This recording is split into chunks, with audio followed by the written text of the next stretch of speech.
Alright, welcome back to another video. So, had some issues. So this is a bit different than the thumbnail because of stuff. You can ask me on stream at some point if you want to. But I want to talk to you about color in this video. So I've obviously done a video about the sun before in the past. One about math. And I've done one more about computer science with like encryption and password security based stuff.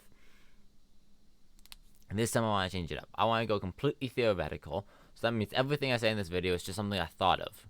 Do I have the full knowledge behind it? Absolutely not. I am a physics and astronomy major, which means I also do a decent amount of chemistry, but I do not touch on biology. And in this, I will be touching on biology just based off my understanding of how things work. So let's go into it. Color is a very interesting thing to me because we both agree this is blue. A computer can agree that it's blue based off its wavelength and the term we've assigned to a specific wavelength, but ultimately, are all three machines interpreting it the exact same? Well, that's very hard to tell. Because why do we have this conception that our brains interpret the wavelength the same? Because they're the same parts?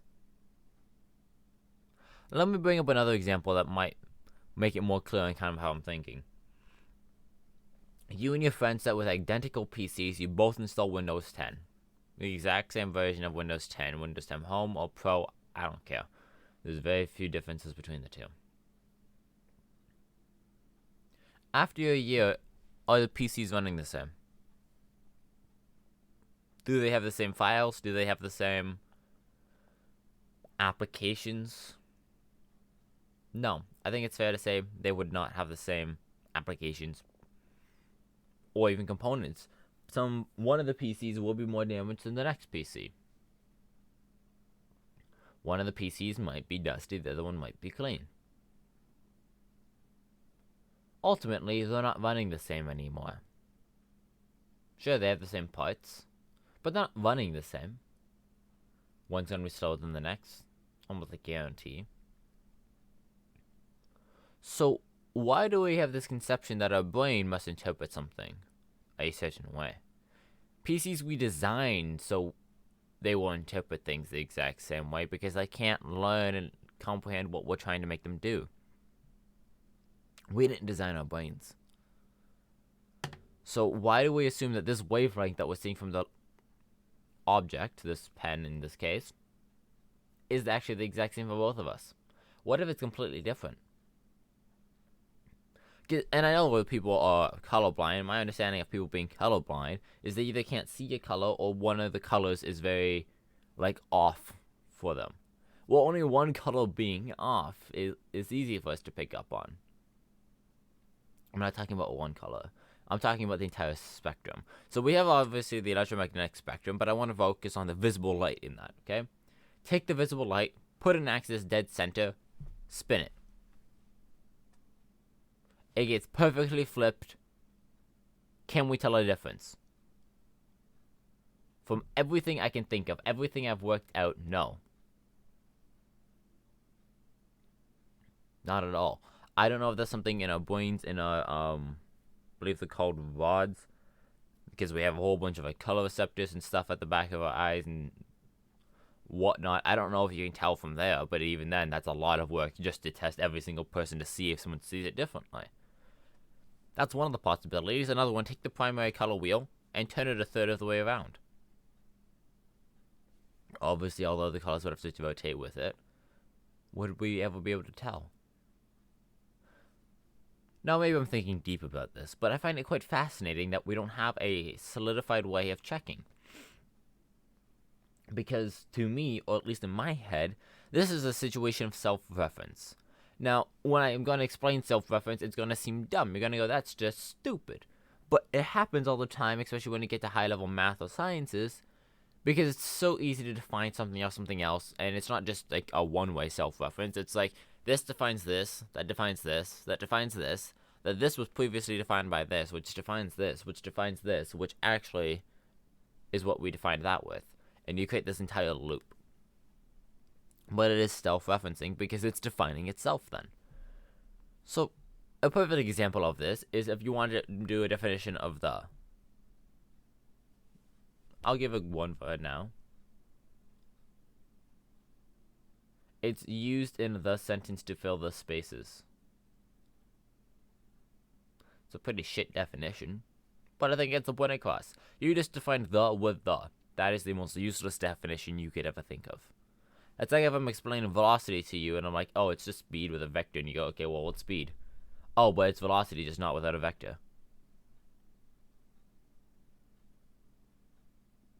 Thanks? Just, sure, I completely understand it now, right?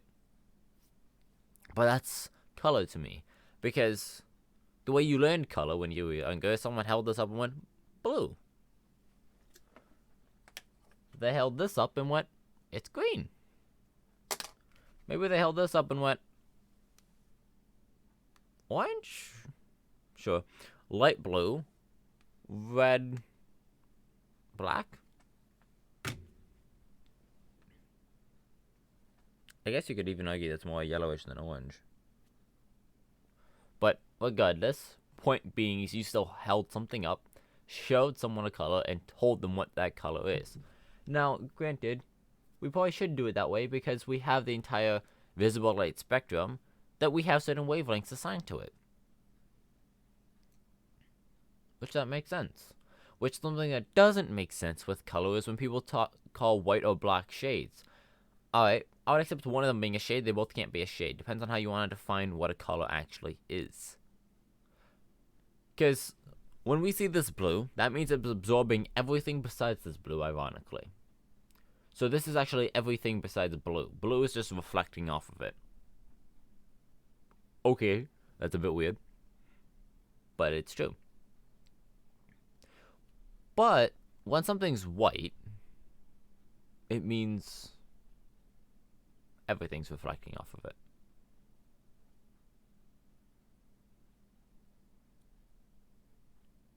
That's exactly what it means. It means every single thing's reflecting off of it. When it's black, it means nothing's reflecting off of it. Well, here's an interesting idea.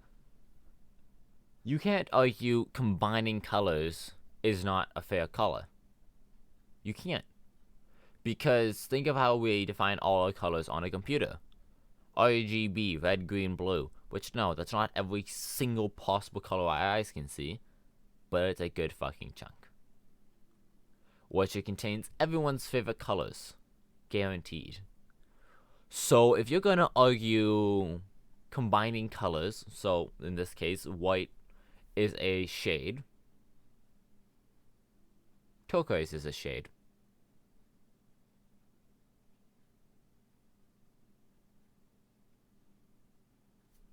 Think about that. All those fancy fucking colors that you guys define as your favorite colors is a shade. Yellow in that case is a shade. I could argue yellow's a shade. Purple's a shade. And you might go, how? Red, green, blue would be the only three possible favorite colors if we're saying combining colors isn't allowed.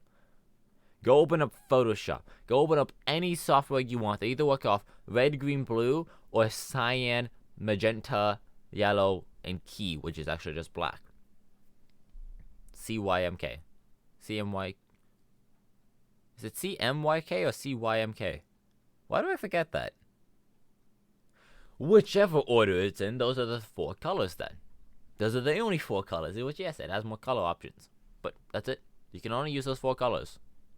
There's no other option. Which in that case, black actually is a color. Which is my point. You can't argue both as a shade, because they're polar opposites of each other. One does exactly what every other color does, or if you want to argue a color means it has to be absorbing, or it has to be absorbing some sort of amount of color for it to be defined a color, well then black is actually the ultimate color, because it absorbs everything. It's a very dumb argument in my mind, at least. You can't argue both as a shade. Either way, I can make a whole video talking about dumb sayings that I think are just completely absurd and don't make sense. Like, Here's another one that's going to actually come back to this entire idea of color. Natural order. What is the natural order of things? Because people talk about it. They always go, things are going to tend towards the natural order. That doesn't make sense. Natural order is bullshit. From everything I've learned in my entire past of learning science, is there's no such thing as natural order. I believe it's the second law of thermodynamics. It might be wrong on which law it is. I'm pretty sure it's the second one, though. Entropy. Now, for the chemists out there, I know entropy isn't exactly mean disorder, but it's a very close relation to disorder, which is why they first describe it like that. I believe entropy is actually technically the is it a micro or macro?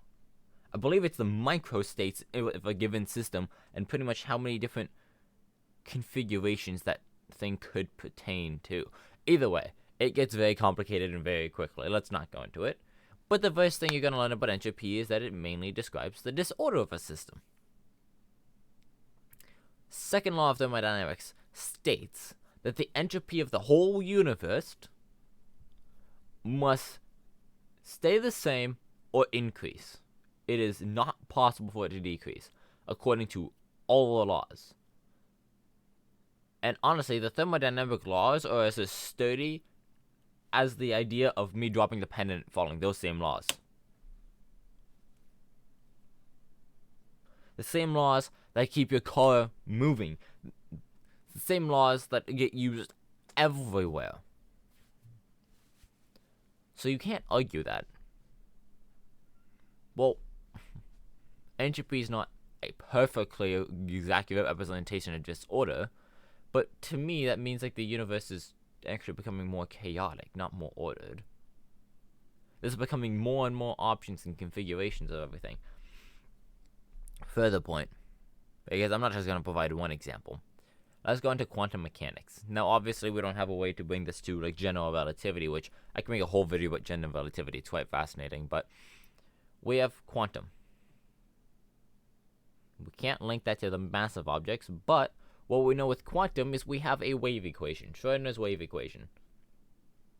It's a very interesting equation because it's actually not, the main purpose of it is still kind of a mystery to most people. Yeah, it was derived and we don't fully know what it meant. We came up with what it meant afterwards. But the main reason we use it now is actually to describe the probability of where the electron will show up. Because it's not a ordered thing. It's not systematic on how the electron's going to appear. You're going, that doesn't make sense. If I toss this pen, it's going that way. Yeah, for you. But once you start getting into atomic level things, like electrons, you get more of an actual distribution of where it will occur. It's not actually in one position at any point. It's actually in all of the positions at the same point. But it's a probability curve of where it's going to show up. So like something like this with like peaks in the middle more. But it will appear on any of those points at any random given point once measured. Because if it's not measured or monitored, it will go into this uncertainty wave of, I might be in one of these positions. That doesn't sound like order or systematic. It sounds more like chaos. Furthermore, we like knowing things. I can make a whole video, probably half an hour long, talking about why you can't indefinitely know the length of something, and it should be scientifically impossible to know the correct length of something. That's why uncertainties get used a lot. Because we have Heisenberg's uncertainty principle, the uncertainty in position times the uncertainty momentum, which momentum is mass times velocity, has to be greater or equal to h bar divided by 2, which h bar is reduced Planck's constant, which is actually just the Planck's constant divided by 2 pi. So actually, that entire thing's actually just saying Planck's constant divided by 4 pi. But, whatever. Another perfect example, and this will be the last one, is Planck's length. If an object is smaller than Planck's length, fucking tiny, it can spontaneously pop in and out of existence. Which, yes, it follows every single law we can throw at it, including conservation of energy. I won't explain how, but it does. But the particle will pop in and then pop out of existence.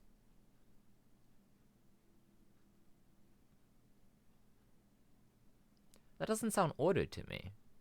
So, to me, it almost seems naive to predict that our brains, things that are not interconnected, just some complex, one of the most complex things we know to exist in the entire universe, is our brain, which is a self-learning system, to all project the exact same thing. It's a bit odd, no?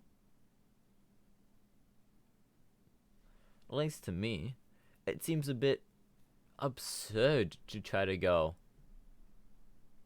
yeah, no, we all see the exact same. Because it doesn't make logical sense, and you can't even argue natural order, because I think I just did a pretty good job talking about how so many things don't follow an order or system. They actually go against the system or order.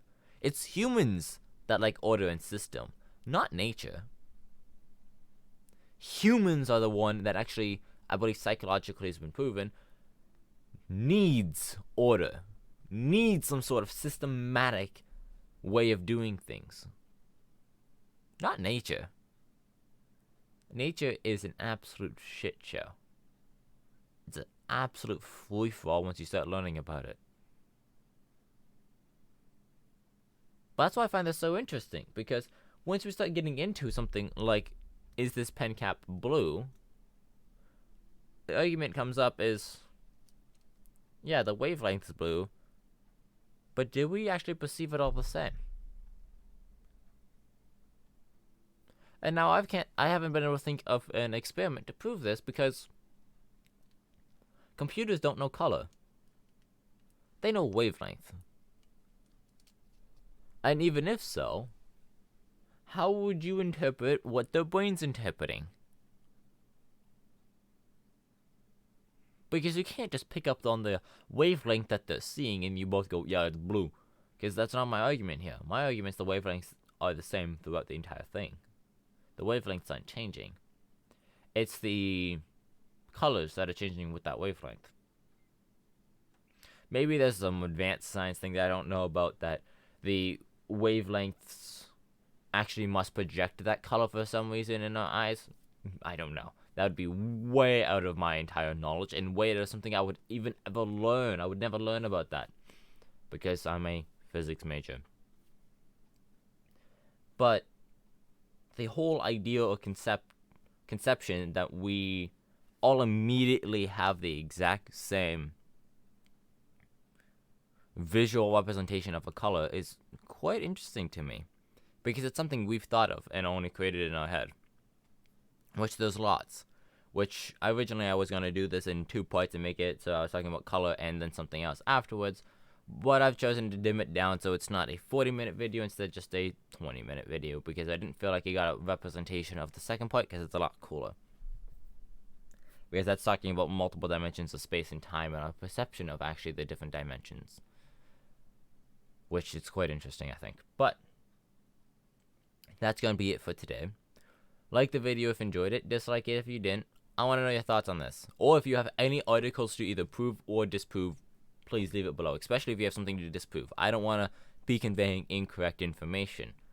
But to the best of my knowledge, I couldn't find anything, and that this is not provable or disprovable, because it always requires some self-referencing system, some system that learned the color from itself, which then you could never actually truly say what the color of an object is. You can only base it off the wavelength you retrieve.